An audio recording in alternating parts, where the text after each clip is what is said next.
Test, test. You hear me up there? Or can you see I guess you can see the lines up there.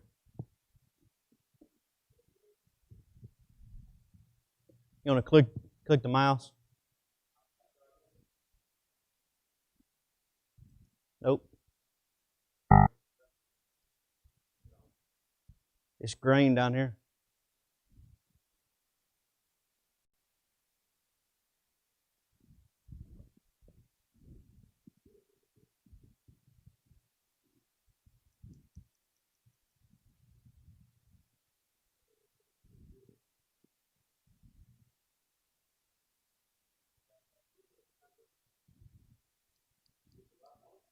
Yeah, it's the same one.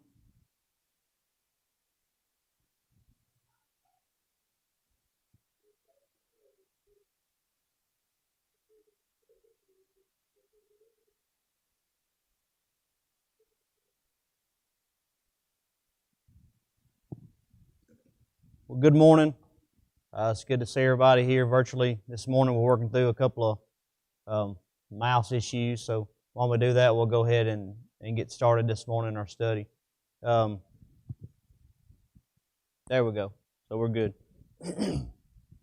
Let's go ahead and start with a word of prayer this morning.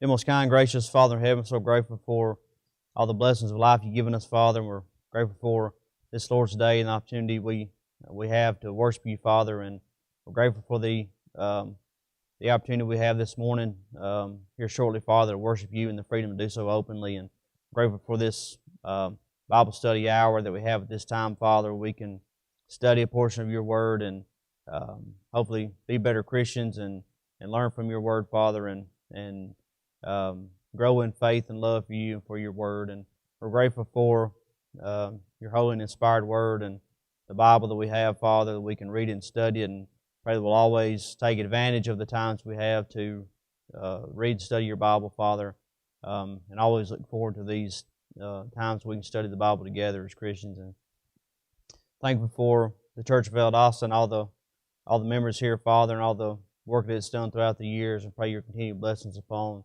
this congregation, Father. Know that we've got a lot that are sick at this time. Pray your blessings upon them and all those that need prayers and desire prayers on our behalf, Father. And pray that you'll be with all them, help them as only you can. We know that you know what we need, Father. And pray you forgive us for any sins that are missed in our life and help us to always live in accordance with your will. Pray for your blessings upon us and everything we do, Father. Pray your blessings as we go into this study this morning. Help us to study your word with open minds and open hearts. And again, just thank you for all the blessings you've done for us, Father. Help us to, as we go in to worship you here shortly, Father, help us to look forward to that and to do so in a well-pleasing manner. In Jesus' name, amen.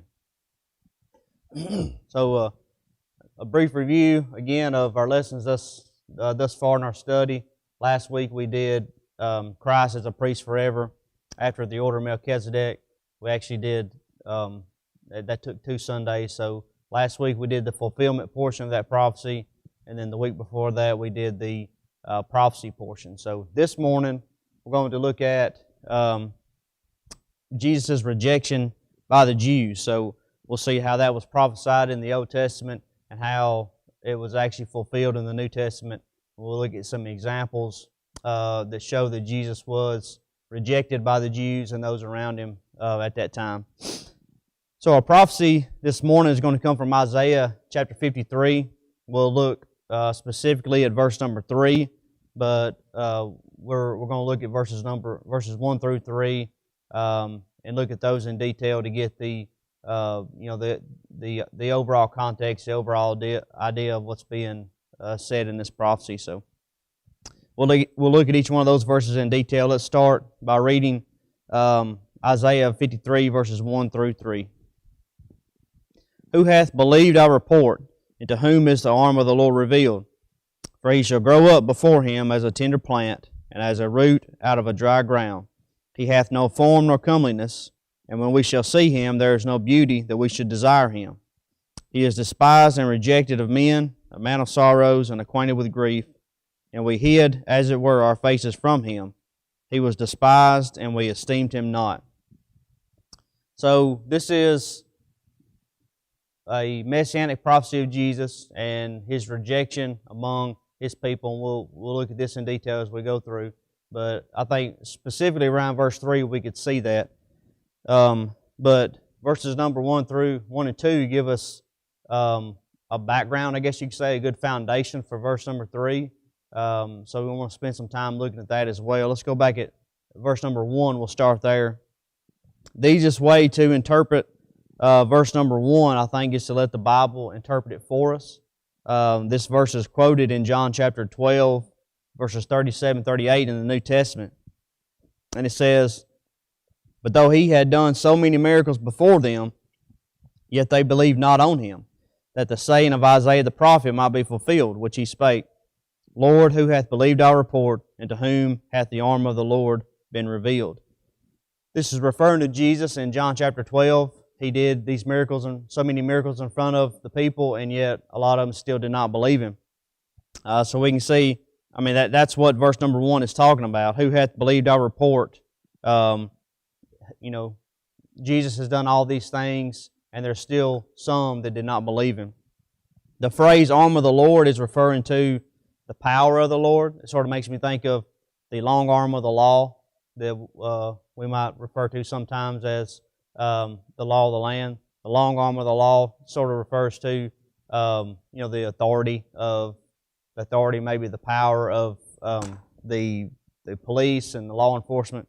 But the arm of the Lord here is referring to the power of the Lord. So clearly Isaiah chapter 53 and verse 1 is predicting that many people will not believe on the Lord in spite of seeing His power by witnessing His wonderful miracles and all the wonderful works that He had done. So that scenario is exactly what's happening in John chapter 12 and verse 38. So this scenario in verse number 1 in John chapter 12 really sets the basis for our prophecy this morning. Jesus, the Son of God, has taken on flesh and blood. He's come to earth as a man. He uses His divine powers to confirm that He was indeed who He claimed to be. And then still a lot of His own people did not believe Him. So who were His own people? Who were a lot of the people that didn't believe in Him? Well, these were the Jews that he was teaching to. So to make matters worse, these were the people who were supposed to be expecting and anticipating Jesus. They were supposed to be looking forward to His arrival and should have known that the Messiah was coming. They should have known how to recognize the Messiah. Just in some of the prophecies that we've looked at in our study up to this point, we've looked at Jesus' place of birth. The Bible predicted He'd be born in Bethlehem. We've looked at the time of His birth. You could see in Daniel chapter 9 that we actually we can pinpoint pretty closely the year that Jesus was going to be born. And there's other prophecies, including this prophecy in Isaiah, that the Jews would have been familiar with, so they would have even known that it was prophesied that He would be rejected. They would have known a lot of details about Him because of the prophecies of the Old Testament. So they should have been expecting and anticipating His arrival. To me that makes it even worse that a lot of them didn't accept Him, that a lot of them rejected Him because they should have been able to recognize Him and accept Him more than anybody. So there could have been a lot of reasons. That's the first question comes to my mind. Why was He rejected? If the Jews had the law, the Jews had all of these prophecies that gave different all these different prophecies of Jesus' arrival, of His birth, and His life, and different things. What caused individuals to reject Him and not accept Him?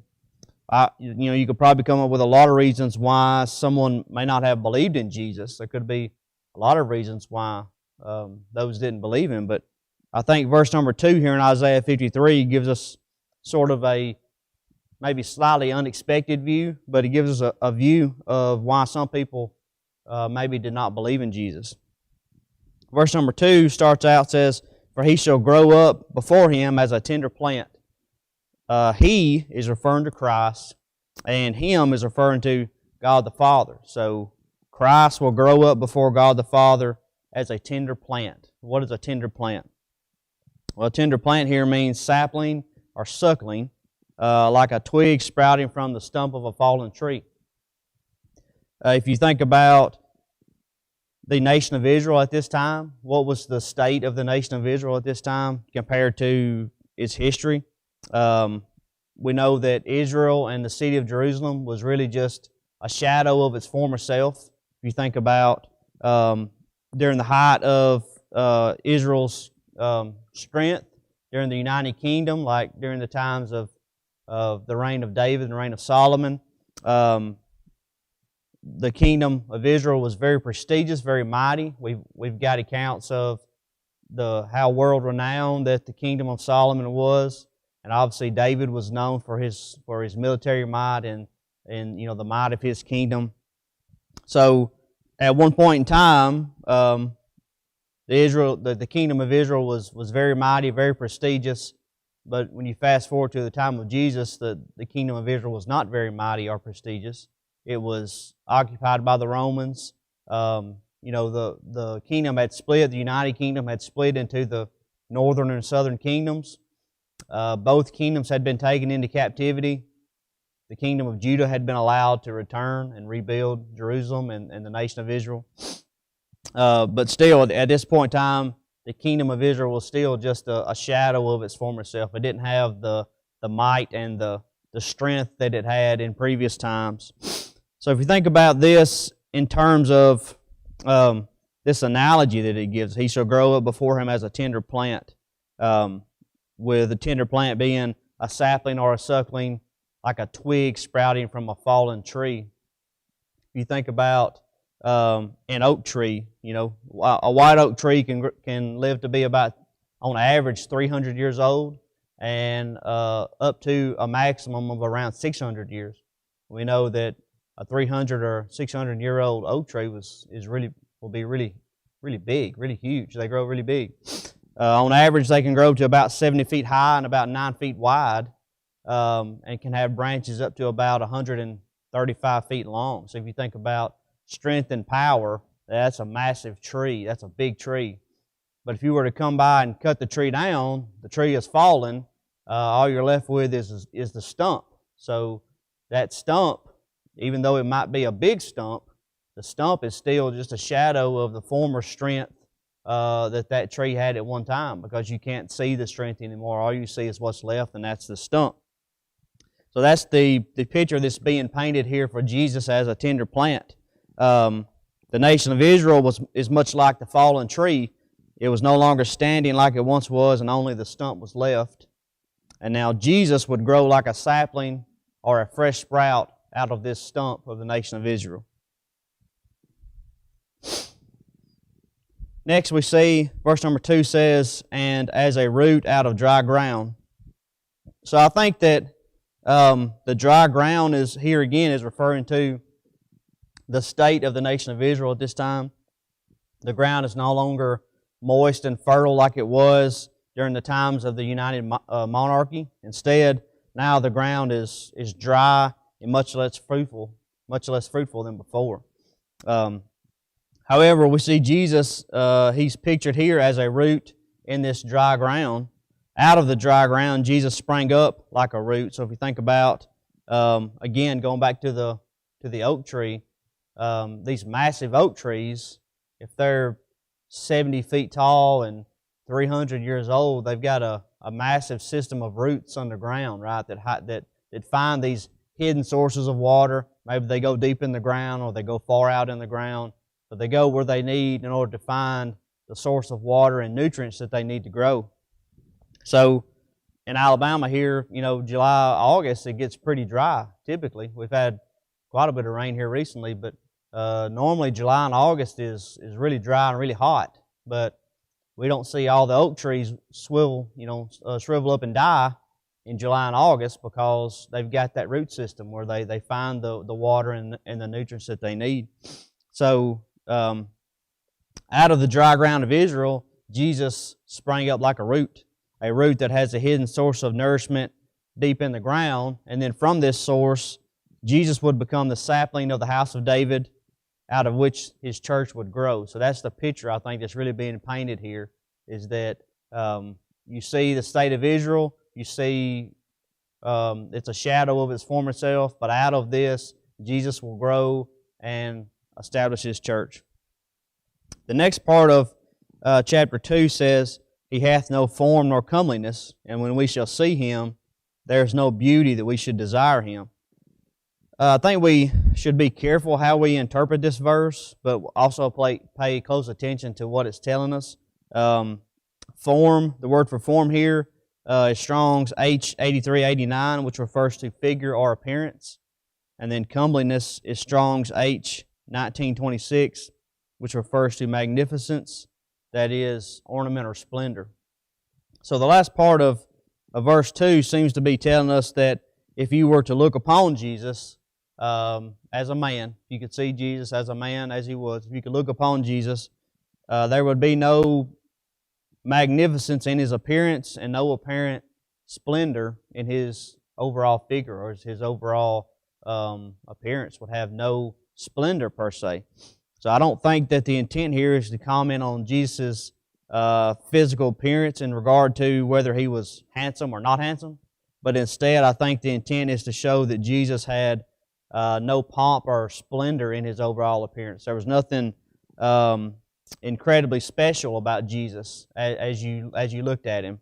In other words, Jesus didn't necessarily look like the King of Kings and the Lord of Lords, or maybe even the Son of God. If you were to say, this is the Son of God, and you were to see Jesus in His human form, you may not He may not fit the form of what you think the Son of God would look like.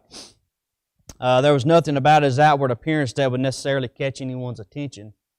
If you think about the king of a nation, if a king is walking down the street or if a king is addressing his people, you're typically going to know without a shadow of a doubt who the king is by his dress. Maybe he's got a crown or a scepter in his hand, or there's going to be some really defining features of a king. And he's most likely going to be, I would imagine his hair is going to be well cut. If he's, his beard is going to be well cut. He's going to have a clean appearance. He's going to be representative of what most people would think that a king looks like.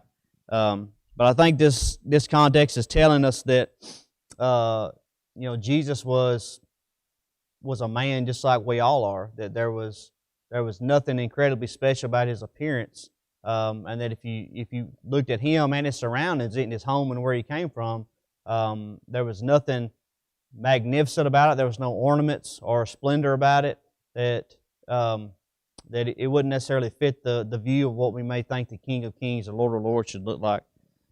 So again, this applied to his surroundings and his home as well. This might have caused some people to doubt who He was. Remember when Philip told Nathanael that we found the Messiah, the one that Moses spoke of? Nathanael replied and said in John chapter 1, verse 46, "Can there any good thing come out of Nazareth?" So even those that look down on Jesus' home as, could the Son of God really come out of Nazareth? So I think this sets up the idea for what's in verse 3. But again, it's not necessarily talking about whether Jesus was handsome or not handsome, but more so around his appearance, his overall appearance had no magnificence that we would generally equate with, a king, especially the King of Kings and Lord of Lords. So let's look at verse number 3. It says, "He is despised and rejected of men, a man of sorrows and acquainted with grief. And we hid, as it were, our faces from Him. He was despised, and we esteemed Him not." So this is our prophecy verse this morning. This highlights Jesus' rejection by the Jews. It's foretold here that He will be rejected by the Jews. Despised here means to hold in contempt or disdain. And we can see certainly that people felt this way about Jesus, possibly due to maybe His humble appearance and surroundings. And this could have caused them not to believe Him. Esteemed says we esteemed Him not. Esteemed means to value or regard. Certainly there were those who did not regard or value Jesus or who He was. And this shows in how He was despised by those who hid their faces from Him.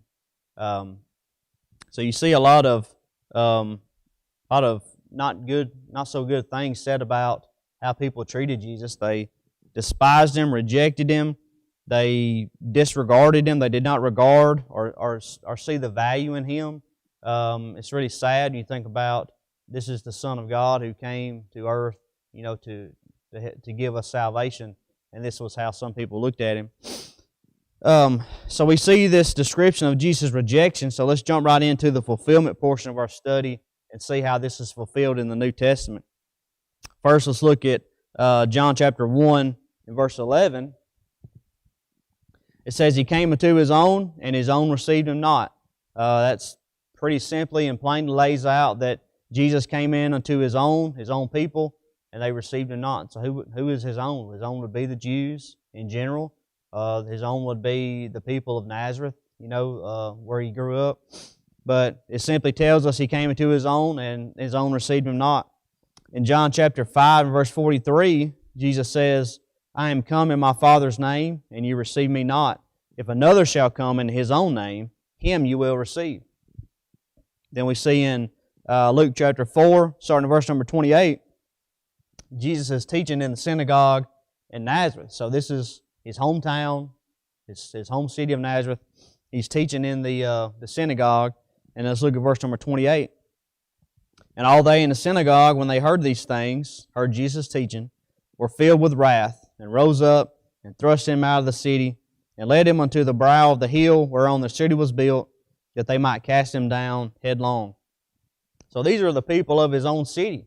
This is where He grew up. If you go back to verse 22, you see that they recognized Jesus as the son of Joseph. They knew who He was. And they heard His teaching, rejected Him to the extent that they wanted to kill Him.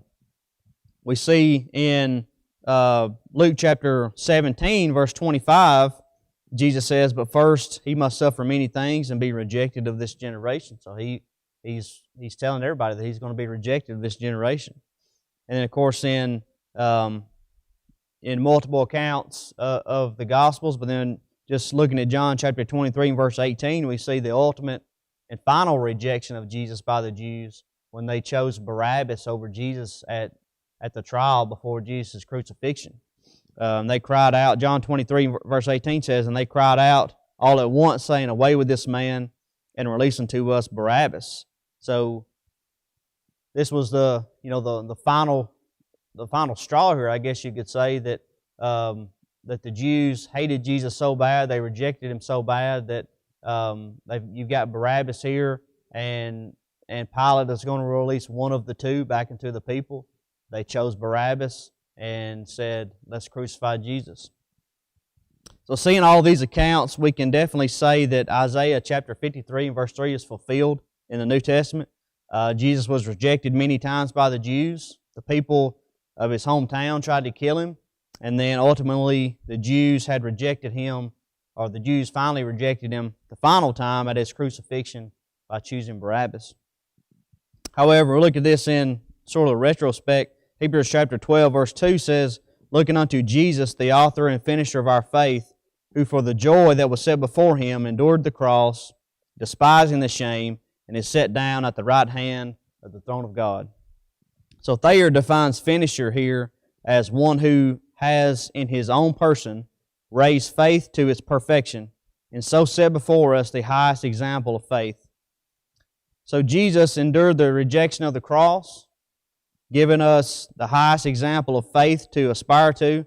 He completed His holy mission of salvation for all mankind, and then sat down in majesty at the right hand of the throne of God. So we think about the rejection of Jesus by the Jews, but you look at what Jesus ultimately did, which is redeem mankind and take His place at the right hand of God. We can really appreciate the struggles that Jesus went through, and there's a lot more material we could look at, from this point of view. Look at all the sufferings and all the rejections that Jesus suffered. But I think we've seen enough that Jesus was fully rejected by the Jews to the point that He was crucified. So, but in the end, we see the ultimate plan that was for Jesus to redeem mankind. And again, now He's sitting at the right hand of God to rule over His kingdom. So we've got a few minutes left. I want to say that I have to say, I think for this study, it sort of unexpectedly kicked me in the gut. I didn't originally think about the personal application of this study, but as I got into the material, I started thinking about myself and looking at this in as self-reflection when I was looking through this material. So I had to think about if I had been a Jew during the time of Jesus, or if I had been a Jew during this time, would I have accepted Jesus for who He was, or would I have looked at His humble appearance and His humble surroundings, where He came from, and doubted that He was the Son of God? Would I have accepted Jesus even though He may not fit my personal view of what the King of Kings and the Lord of Lords should look like?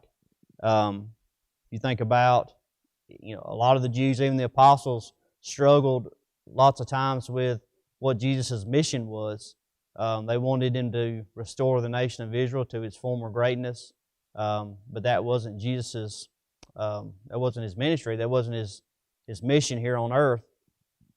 But if I had been a Jew at that time, would I have thought the same thing? Would I have rejected Jesus because I didn't think that He looked like the Son of God, or I didn't think that He looked like the King of Kings and the Lord of Lords?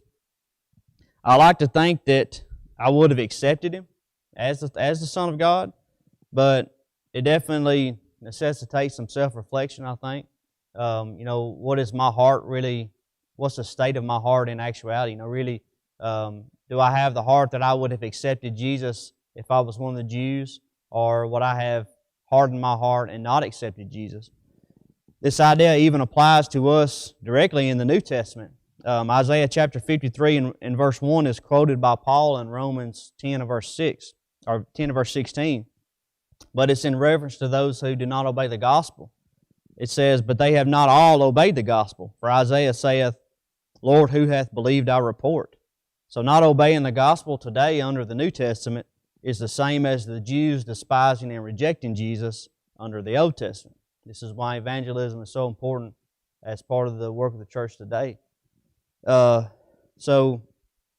I think we can see that clearly. Not obeying the gospel is similar to rejection of Jesus by the Jews of the Old Testament. But what about those of us who've been in the church for many years?